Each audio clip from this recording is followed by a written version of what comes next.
Hey screeners, how you doing? It's us, the Silver Screen Dudes. I'm Anthony Jordan. I'm Nico Lurot. Okay guys, it's one of our 2016 shows that have come in. It's time for the best and worst. What we do is we take a film, character, whether it be a character... It's a profile show. Yeah, it's a profile show. So we take the best and the worst of whatever category it will be. We've had Robert De Niro, we've had Quentin Tarantino, and today, Nick, who do we have? Well, in honor of the new rescue movie coming out, the 33, the Chilean minor movie, we are doing the best and worst Antonio Banderas movies.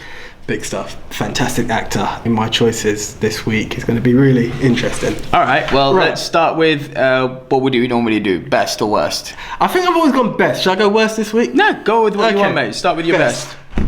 Funny enough, Antonio, don't get this wrong, my friend. You are a fantastic actor. But to me, you have entertained me no more than when you were Puss in Boots. So I'm going to go with Shrek 2. Yeah. Yeah, Shrek 2 was my winner on that one. Tell him a bit about it. Right, Shrek 2. If you guys know about Shrek, or Shrek 2 in the case, it's all about the ogre in a fairy tale world who ends up marrying Princess Fiona, who then, funny enough, okay, it's a spoiler because we're going to have to get into Shrek 2, actually turns out to be an ogre as well. So they live in the swamp and whatnot, and Shrek 2 is actually where Shrek is going to meet Fiona's parents, who are unaware that her Prince Charming, who saved her from the high tower, is actually an ogre. And along in the journey, they meet Puss in Boots. Puss? Yes. In Boots. And voiced by the one and only Mr. Banderas. Who steals the show. Now, anyone who's seen Shrek knows that Eddie Murphy was the point of comedy. Donkey and Shrek was, it was Shrek and Donkey in another whirlwind adventure. Yeah. Until Puss came along, because that was the character, the scene stealer. You looked forward to it, the jokes, the way they played on having the cat eyes. And makes me laugh. It was great. Fantastic. So with that, I had, Mr. Banderas, fantastic movies that you've done. But yeah, that's the one I would say was the best for me. Shrek 2 was the one I was nearly picking as well, by the way, but I went with the one which I still think is one of the most entertaining movies across all formats, just most entertaining movies in general. What Puss in Boots actually based itself off, Mask of Zorro. Very close. Funny enough, we swapped, because that was where I was actually going to go the other way. It is such a great film. Loved it. Anthony Hopkins, Catherine Zeta-Jones looking oh so fine, and Antonio Banderas playing the heir to the Mask of Zorro. It is a great mix between a western and a swashbuckling, almost pirate-like adventure, isn't it? It's just brilliant. It's set in Wild West period. He's an outlaw, escapes.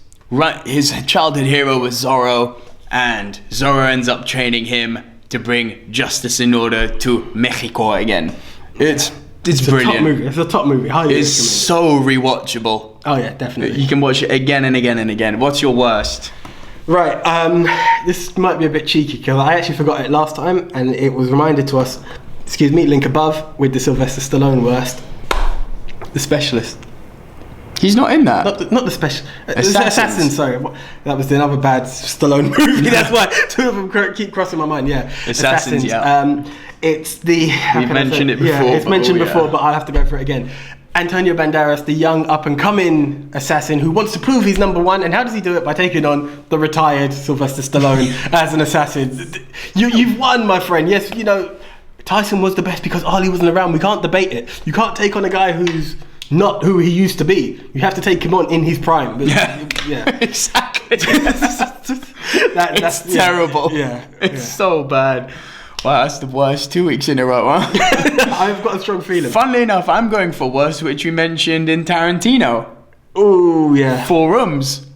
Oh, yes, he's in that as well. He's in one of the scenes in that, and he plays quite an important part in that scene. But that movie in general is so bad. It's so bad. Tim Roth is the central character in the movie, and the story is about him being a bellhop for 4 different rooms, and inside these 4 different rooms he has 4 different obstacles that a bellhop should never have to face. And the one which involves Antonio Banderas, he has to babysit what seems to be 2 angelic kids while Antonio Banderas and his mamacita are going out to party, only for them to turn into little devils. And he does his best to hold this scene together. Did they misbehave? But it's a crash and burn. The movie and that scene, despite Antonio's best effort, are terrible. Okay, yeah, I'll agree with that. Again, I keep forgetting that film. That's how good it was. It's forgettable. That's how good it was. Forgettable. Right, now we've got to play our weekly game. So AJ and I are both aspiring Rotten Tomatoes critics. We've got a Tumblr page, by the way, if you want to check out our written reviews on there. And we've also got our review section on our YouTube channel, link above. But we play a game every week whereby, based on Rotten Tomatoes, which is the world's biggest gathering of professional and non-professional movie critics, we try to guess what, in this week's case, Antonio Banderas' best rated movie are and his worst rated movie. And AJ, if you guess it this week, I'm gonna be amazed. Okay, Mr. Banderas, best movie. I don't know why this is kicking into my head. His best movie, what do you think it is? I actually don't. Okay, he's involved in it, but I don't think it's major.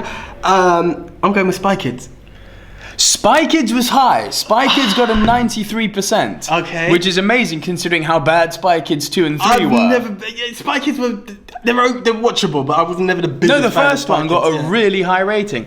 93%. But no, his best movie, I haven't seen it to be honest, with a 100% rating, Ooh, well is done, called sir.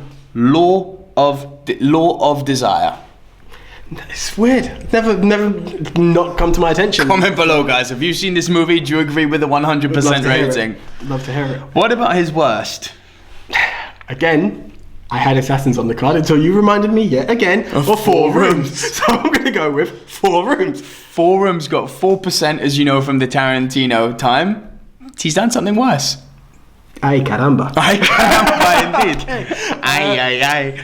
At 0%. Ooh. Ballistic X versus Sever. Again? No, I've seen this one. Okay. It's based on I believe it was a PSP game. But this is one of the reasons why you really shouldn't make video games into movies. Oh, we can mention more and they will come up, guys, don't worry. Oh. But, yeah, okay. Oh. No, hasn't come up. Again, it's an assassin movie, believe it or not. Put the gun down, amigo. Pick up the guitar, pick up the whip. I didn't say that. No. No. Yeah, Desperado. yeah, He's the of course. mariachi, isn't Pick it? up the sword, because, again, Zorro. And Puss. Yeah. Right, guys. Over to you. What's your favorite Antonio Banderas movie? Do you agree with the Rotten Tomatoes 0% and 100% scores? Have you seen both of the movies that we each mentioned? What are your thoughts? Yeah, guys, I'd love to hear from you guys as usual. Please comment below. Again, we're also available on Facebook, Twitter, Instagram, and as Nick mentioned, we're also on Tumblr too. We are the Silver Screen Dudes. We also deliver Silver Screen News, which you will find on those pages. And until the next time, I'm Anthony Jordan. I'm Nico Lurot. Catch you later. See ya.